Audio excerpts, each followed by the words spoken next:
Please welcome to the stage Secretary Robert F. Kennedy, Jr.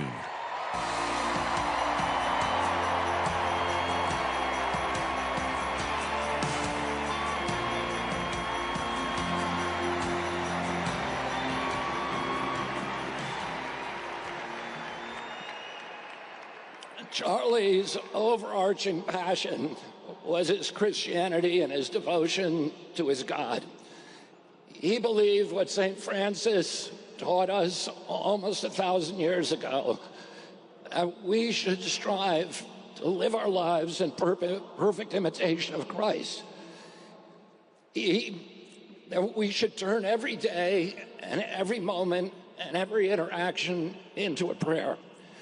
And Charlie understood the great paradox that it's only by surrender to God that God's power can flow into our lives and make us effective human beings. Christ died at 33 years old, but he changed the trajectory of history.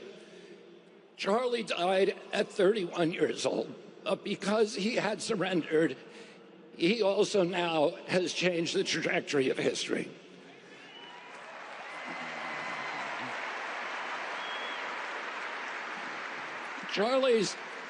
Charlie's other passion was free speech. He understood that the free flow of information was the soil, the water, the sunlight for democracy. He understood democracy's great advantage was that our policies were formed by ideas that had triumphed in a marketplace of debate and conversation. He thought that conversation was the only way to heal our country.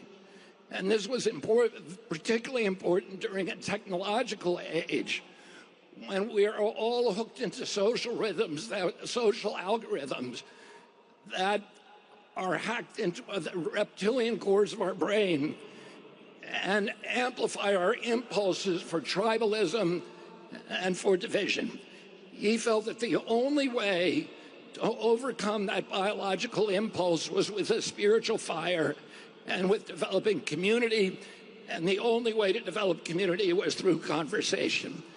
And so he always gave the biggest microphone to the people who were most passionately aligned against him, because he believed that we need to talk to each other and that we needed to be able to say what we mean without saying it mean. A few years ago, my brother David died, and I asked my mother, does the hole that they leave in you when they die, does it ever get any smaller? And she said to me, it never gets any smaller. But our job is to grow ourselves bigger around the hole. And we do that by taking the best qualities, the best, most admirable character traits of the person that died and integrate them with restraint, with discipline, with practice into our own character. And in doing that, we make ourselves larger and the whole gets proportionally smaller. But we also give a kind of immortality to the person who left us because their work continues through us. A couple of days ago, my niece, or my granddaughter, left for college in Europe. Her mother noticed that she packed a Bible. When her mother asked her why she made that choice, she said, I want to live more like Charlie. And it's...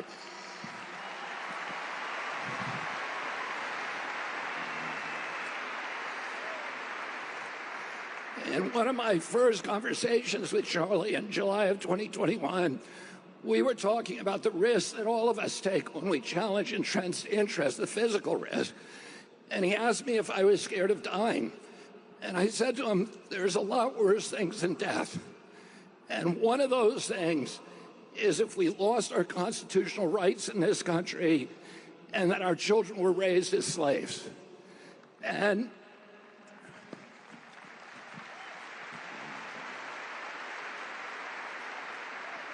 I said to Charlie, I said, sometimes the best consolation we can hope for is that we get to die with our boots on.